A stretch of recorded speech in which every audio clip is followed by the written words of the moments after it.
¿Ya se oye? Ay, pues es un honor estar con todas ustedes, con todas y todos ustedes, todos invitados súper especiales. Pues me da mucha alegría que por fin en el Congreso de la Ciudad de México, y esperemos que también en el Congreso de la Unión, aparezcan estas letras pues que tienen que ver con los pueblos indígenas originarios de afrodescendientes, pues que son el corazón de este país, son la raíz, la fuente de nuestra cultura, de nuestra identidad, de nuestra riqueza cultural. Y bueno, pues ya nos abrazaremos y felicitaremos el jueves cuando aparezcan esas letras de oro muy merecidas que debieron de haber sido las primeras, ¿no? Bueno, yo hablando un poco de, en efecto, lo que decía Juan Carlos respecto el momento en el que nos encontramos, que es importantísimo, de este paquete de reformas que el presidente de la República ha presentado al Congreso para su debate y discusión, son extraordinarias porque de lo que se trata es de afianzar la política de transformación que ha venido realizando el presidente Andrés Manuel López Obrador. ¿En qué consisten? Una es afianzar el estado de bienestar. Es decir, muchas de las políticas sociales o programas sociales ahora se incorporarán en la Constitución, eso es lo que se pretende, para que tengan el poder y la fuerza de la norma constitucional, ¿no? Y garantizar su permanencia, que no queden solamente como un programa de gobierno, sino como parte del gobierno y de los gobiernos que lleguen a la presidencia de la República. Y no solamente ahí, sino en otros espacios. La otra tiene que, allí está la de pensiones, la cuestión laboral, etcétera. Son reformas importantísimas para garantizar los derechos de trabajadores en activo y retirados. Y muchísimos otros derechos. De hecho, en la iniciativa de reforma constitucional sobre derechos de los pueblos y comunidades indígenas y afromexicanas, muchos de los programas sociales del gobierno de la Cuarta Transformación se integran como parte de la reforma constitucional para afianzar esos derechos sociales en la Constitución. Y la otra vertiente de estas reformas tiene que ver con el cambio de régimen, que este gobierno ha ido intentando hacer los cambios y las transformaciones para la construcción de un nuevo régimen político en el país, pero como se ha demostrado, se requiere hacer profundas reformas constitucionales, como es la reforma al Poder Judicial, el sistema político de los partidos y de la representación política en el poder legislativo, etcétera. Es decir, ahí hay un conjunto de propuestas que implican cambios, continuar en la transformación, en la profundización de la transformación en nuestro país. Y una de ellas, y otro paquete que es importantísimo en este proceso de cambio de transformación, es la iniciativa sobre pueblos y comunidades indígenas recientes, porque implica una nueva relación, afianzar en la Constitución una nueva relación con los pueblos indígenas de nuestro país. ¿En qué consiste esto? Fíjense, la reforma cambia completamente lo que existe hoy en la Constitución de hoy, que fue reformada en 2001, en el artículo 2 de la Constitución de los Estados Unidos mexicanos. Es una perspectiva completamente indigenista, patriarcal, asistencialista, ¿no? Que aunque incorpora como parte de los acuerdos de San Andrés, reconocer a los indígenas en tanto pueblos. Eso fue una conquista de los acuerdos de San Andrés, porque el gobierno y el Estado no querían reconocer a los indígenas en tanto pueblos, en tanto colectividades, sino como individuos o miembros de grupos, etcétera. Y ahí se reconoce finalmente como pueblos y su derecho a la libre determinación y a ejercerla la libre determinación en un marco constitucional de autonomía.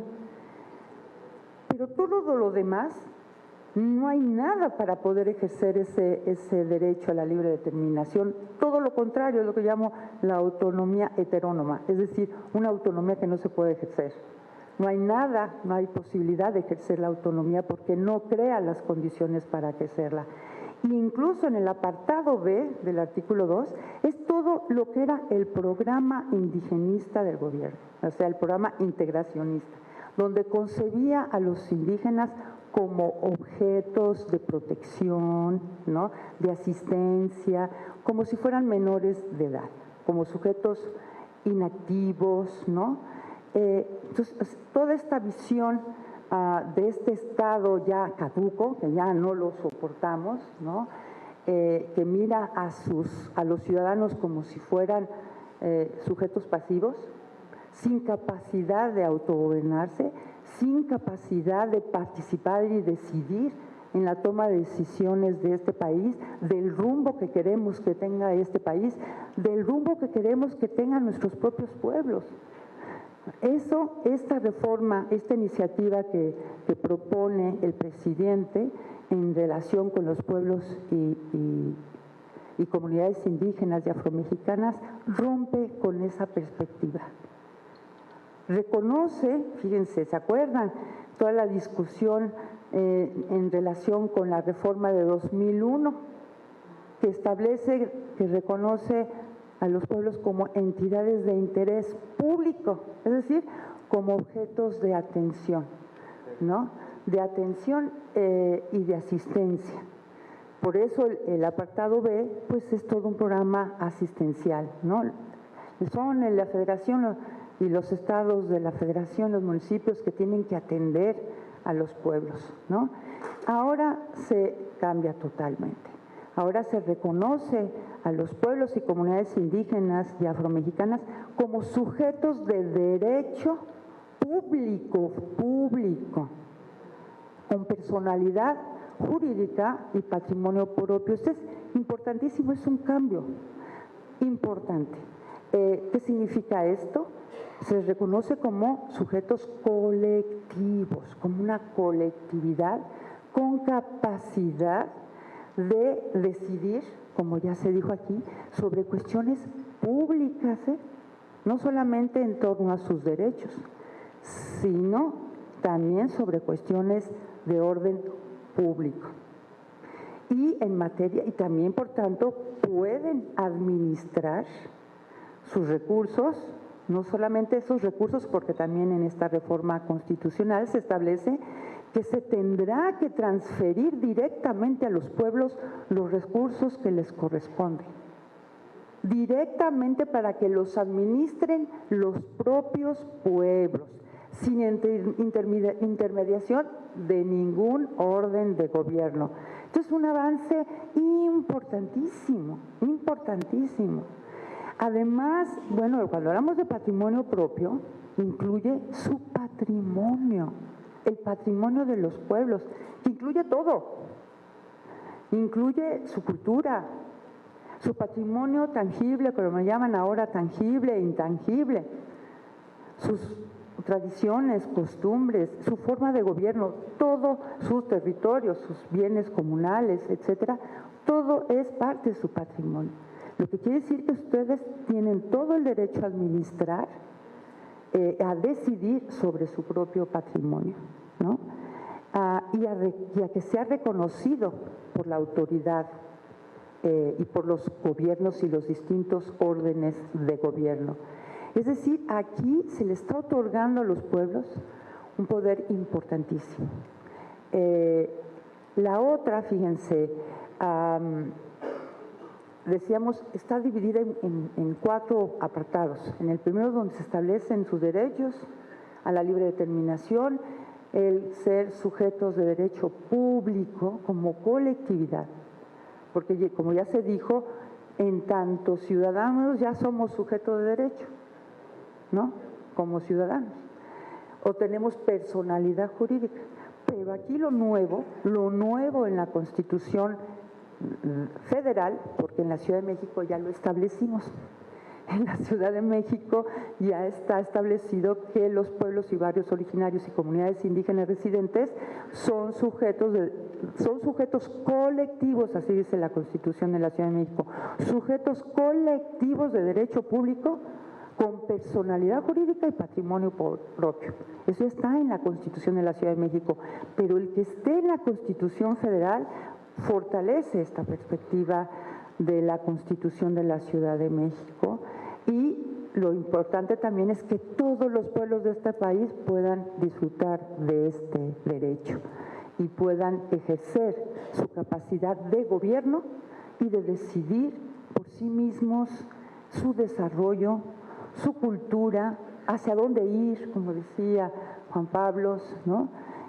Cómo ir perfeccionando o ir recuperándose como pueblos, porque han sido afectados seriamente por 500 años de dominación, de discriminación, de racismo, de exclusión. Ahora iniciar un proceso de recuperación y de sanación como pueblo y de reconstitución como pueblos, porque han sido muy divididos, fraccionados internamente. Entonces esto abre un parteaguas o un espacio para que los pueblos puedan reconstituirse y fortalecerse y autogobernarse. Eso es importantísimo. La otra cosa que tiene esta Constitución, bueno, la primera parte habla de los derechos, la segunda sobre las políticas que deben de adoptar el Poder Ejecutivo, las autoridades de la Federación, de los estados, de las entidades federativas y de los municipios en relación con los pueblos y comunidades indígenas y afromexicanas, que es pues apoyar todo el proceso de desarrollo de los pueblos, ¿no? Y ahí cambia totalmente la perspectiva que tenía antes. La otra es que incorpora, que ya se había incorporado en el 2019 en el apartado C, el reconocimiento de los pueblos afromexicanos como parte de nuestra pluriculturalidad de la nación. Pero se incluyen más derechos, porque nada más se reconocía, ahora se incluyen varios derechos, y el último tiene que ver con derechos de las mujeres en particular, aunque ya están contempladas en el apartado A los derechos de las mujeres. En este último apartado se reconoce a las mujeres, a los niños, a las niñas a no sufrir de violencia, y a los jóvenes de los pueblos y barrios y de los pueblos y comunidades indígenas y afromexicanas. Entonces hay ahí todo un abanico de derechos importantísimos. Lo último que es importantísimo en los transitorios, porque en los transitorios se establece que se debe, por ejemplo, el Congreso de la Unión tiene que elaborar la ley general en la materia en 180 días, porque generalmente se tardan años en hacer una ley, y ahí es donde en todos estos procesos se tiene que estar muy atentos para que se apruebe la iniciativa de reforma constitucional y lo que continúa, es decir, la ley general de la materia. Y también dice que el Congreso tendrá que hacer las adecuaciones a las normas, a todas las normas, para que no entren en contradicción con las disposiciones de la Constitución, ¿no? Luego, también ordena al Poder Ejecutivo Federal que también haga las reformas en materia sobre las disposiciones administrativas que establece la Constitución. Es decir, es que se requiere hacer cambios a lo que ya existe en términos de administración pública. Luego también, si se va a transferir los recursos a los pueblos, se tiene que hacer todo un cambio a la norma. O sea, se tienen que hacer muchos cambios de orden administrativo, de orden legal, etcétera, para ajustar, pues somos una nación, un Estado que se conformó como si este país no fuera diverso, sino fuera uniforme, igualito, todo. Entonces, ir construyendo una institucionalidad y una normatividad a partir de la diversidad, pues es un reto muy interesante y hay que estar atentos en todo este proceso. Entonces, sí establece esta iniciativa, pues todos los pasos que hay que dar y lo que sigue. O sea, se adelanta, no deja de ver que cuando se hace la ley y cuando se hacen se adecúa las normas y las instituciones a estas nuevas disposiciones constitucionales. Entonces yo, para no extenderme más, pero decíamos en la Constitución de la Ciudad de México que tenemos esos derechos avanzados. Lo que nos falta, que no quedó muy claro, aunque sí dice que se le debe de transferir recursos a los pueblos y barrios originarios y comunidades indígenas, no quedó tan claro como aquí que tenía que ser directamente, queda muy, dice que se le tiene que dar, ¿no? Transferir y que ellos van a manejar o que ellos tienen que vigilar, pero ahí tiene que quedar más claro. Esa es la otra cosa de la iniciativa, y ya con esta termino, ya no me extiendo. Por ejemplo, en la que está actualmente, en la Constitución de la Federación, que eso fue un problema para los indígenas, y eso fue lo que molestó al EZLN y dijo, no, pues ya, esta reforma no nos interesa, fue porque dejaron en la Constitución que las entidades federativas podían decidir las formas en que establecer, pues, las formas de ejercicio de la libre determinación y la autonomía de acuerdo con las condiciones de los pueblos y comunidades indígenas de cada entidad federativa. Es decir, deja a que los estados hagan o no hagan las reformas constitucionales o legales y las hagan a modo, ¿no? Pues ahora resulta que dice no, o sea, no se deja ver cuándo lo hacen y de acuerdo a sus gustos, sino se dice que ahora los estados de la federación, las entidades federativas tendrán que hacer los cambios constitucionales y legales para ajustarse a la Constitución, a las nuevas disposiciones constitucionales. Es decir, ya no deja al libre albedrío de los congresos locales a ver si hacen las reformas o las leyes, sino se exige que ajusten sus normas a estos cambios. Y aquí hay que cuidar nuestra Constitución, ¿no?, de la Ciudad de México. Por lo que decíamos, es muy avanzada nuestra Constitución en materia de derechos de los pueblos y barrios originarios y comunidades indígenas residentes. Pues bueno, ahí yo le dejo, y si hay tiempo pues que sería muy rico que pudiéramos intercambiar. Y pues es un gusto estar con ustedes. De arriba, los pueblos y barrios originarios de la Ciudad de México, del país, y las comunidades indígenas residentes.